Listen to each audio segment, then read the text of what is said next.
Wow. Is that like the dark mode thing I asked for? Yep. You can thank Justin for that one.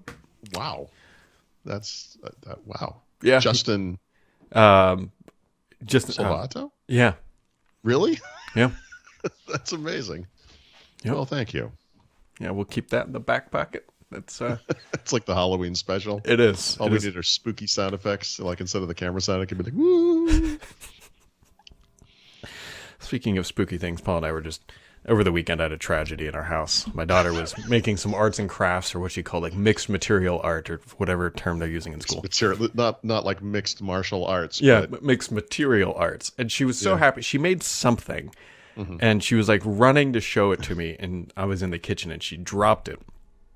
And of course, being 7, it had glitter on it, but it was worse than that. And so like it flopped over, and it was glitter glue is what was holding all this stuff on there. And like 50% of this artwork, somehow the glue landed in the grout of my tile. Of course. Despite the fact that the grout is like 10% of the floor. Yes, and these are 18 by 18 tiles. These are not like small, they're large tiles. And I looked at it, I was like, I wasn't mad at her, but I was mad at the situation. Like, this is what you're doing, kid. 1 inch at a time.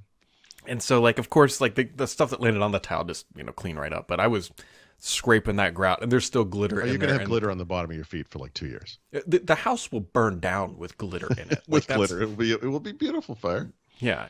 So, like, I took a picture of it, and it was, like, panning for gold, because I would, like, rub it with everything I could think of. I tried, duct tape, actually, like, dipping Honestly, I would use wet paper towels. That's what I tried that, too.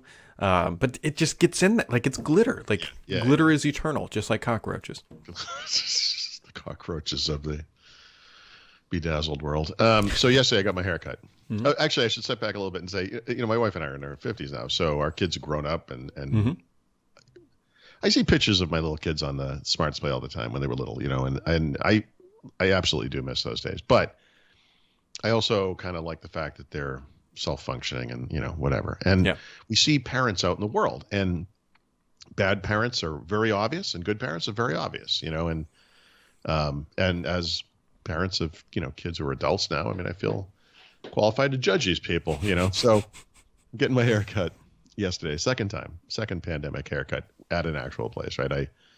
And by the way, way more stringent on the health stuff than they are at the gym. It was kind of funny, but anyhow, getting my hair cut.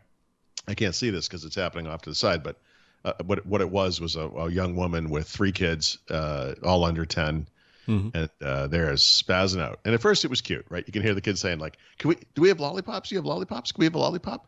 And then one of the other kid goes, you can't have a lollipop unless you're good. We have to wait until we're done. And then, everyone's kind of laughing. And we think it's cute and everything. By the time I walked out of there, this place was getting ready to burn down. The woman has one kid in her arms horizontally. The other one's hanging off the other side of the kid. The other one's running in circles around the two of them, right? And I'm like, Jesus, like, what is happening here? So I'm walking out the door, and there's a guy like my age, and he's just kind of sitting there, in the chair waiting to be served. He's got his mask on, and our eyes met, and I said, "Good luck, Betty." And he just burst out laughing, like, "Thanks." And I left. And it's like, man, I don't miss this. I don't miss this. Yeah, I mean, it's just like me looking back at finishing my basement. Like, I walk down here every day, do the podcast. I'm like, this is really a nice sense of accomplishment, Like, you romanticize the old times because it's like, that was fun, after work, you get out the saw and the hammer and all that stuff. But dude, I swear like a sailor doing that. Yep. No, you and by the way, again, that came out awesome. I mean, you worked on it for quite a while, I guess, as I recall. But I mean, 4 months. But yeah, that's but that's something you can always look at and say, look, I did this. I mean, it's nice. Yeah, until like something leaks and like, oh yeah, that's the thing you screwed out or whatever. Yeah, Anyways, this is a tech podcast at some point. Oh yeah, right, not a parenting podcast. If you want to use Office apps with the trackpad support on iPad, you can do that. Thank you for just lobbing that one out there. Well, by the way, like seriously, what is that? 6 months? 7 months? It's many months. Apple announced this functionality back in March. So speaking of like on that same theme, I don't think I'm like making this up in my head, but please correct me if I'm wrong. There was a point that Microsoft announced that clipboard on your PC was going to sync with SwiftKey, the keyboard, right? Yeah, The that does clipboard. sound familiar. Like Because this there's was this cloud. It's like a cloud clipboard Yes. cross-platform. Yeah, this was didn't they talk about this like 2-3 years ago or something like that? Anyway, Does that work with Microsoft Launcher already? Is that like a thing? I don't know. Like it exists somewhere. It's been so long, but the reason why I bring it up is some people started messaging me that they're seeing on Android that this like feature is now like in beta or like private preview or something, that SwiftKey will now support this. Like, and it just started happening like in the past 24 hours or something. And I was like, man, I thought that was like a thing, but I guess they never just kind of turned it on. The problem with Office, or Microsoft 365 now, I guess, is like, they announce so many things every month. Thank you for holding on me while I sneezed. They, I think I'm okay. You lose track of stuff. And there are examples from that. Actually, it was a March event where they announced the Microsoft 365 name change on consumer, and weeks, months go by, and it's like, what's going on with this thing? And people ask me these questions a lot, and it's hard because like you just said, the thing you just said, it's like, yeah, vaguely, yeah, I do remember that, but it's one of like 1,100 new features they've announced that over some period of time, and I don't use all of them. If it's there's a feature in Excel where you're supposed to tap your pen in there and write in the cell, and there are people waiting for that. I don't use Excel, let alone use it with a pen, so it's not something I'm kind of up on. Anyway, yeah, whatever. So if that's a big deal for you, listening to this, you might want to be looking into that, because I think it's maybe coming soon, finally. Okay. Something.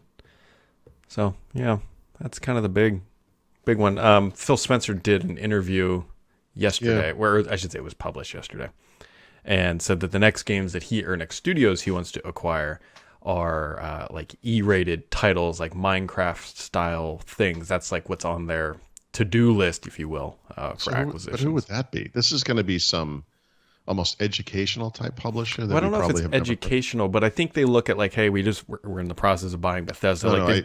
They've got all those like high-end games. I mean, I was just trying to think of like, what's the type of clean, Oregon, what's that thing? The Oregon Trail game from the 80s or whatever. Yeah. Like, what are we talking about here? I think like the parallel would be something like Animal Crossing that's on Nintendo. Like that genre or style or something like that. I mean, it sounds a little bit like the thing Facebook announced yesterday, because they're basically I think they literally said something to the effect of the types of games that have typically been developed on mobile do tend to be a little more on the E end of the scale, right? You don't see a lot of super violent blood and gore type games. Yeah. Okay. Microsoft should get into mobile more, than just streaming to Android. I mean, why not? Yeah, well, so that was the other part of the interesting interview. So there's been talk of whatever Game Pass coming to like Switch or PlayStation. Yep. He shot that down pretty hard. He said that, summing it up, he said, we've got a laundry list of things we got to consider. First, we got to get it on iOS. Then we got to get it onto PC. Then we're looking at like Chromebooks and Fire Sticks and on TVs. Yeah. Oh, yeah. Exactly. And that PlayStation and Switch were like way down at the end. But I don't even know if that's like their decision. Everything you just said is like 2021. Mm-hmm. And if, a year from now or a year from, like December 2021, it should be on PC, it should be on iOS, it should be on all the smart living room things, it should be on smart TVs, the web, and then that's job one. I don't know. Sony and that's interesting. I don't know. Yeah. I don't know. There you go. That's kind of like the big stuff that's happened in the past 24 hours. I think the Sony PlayStation 5 first embargo lifted today, at least the unboxing stuff. So there's a bunch of that floating around out there. It's big.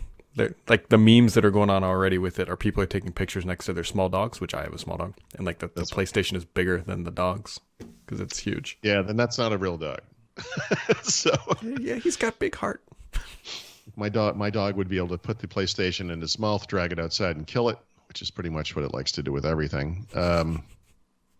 I don't, the PlayStation looks big to me. The Xbox Series X doesn't look huge to me. I mean, if you look at photos of it next to like Xbox One or whatever. I mean, it just looks girthy, like thick. Yeah, it's like a it's different not shape. long. It's just tall or whatever, Right. wide. I guess you could yeah. The problem with it, I think, is if you were to lay it down, I suspect it wouldn't slide into a typical stereo cabinet. They tend to be kind of shorter, you know, unless you had like an adjustable shelf or whatever. But it doesn't look natural laying down to me, but like obviously in some situations. Well, it is that time of the year, and my furnace just kicked on because I have my settings apparently not doing whatever. So we will be back here tomorrow on the Choo Choo Express. Woohoo! No outro, though. Yeah. Only intro.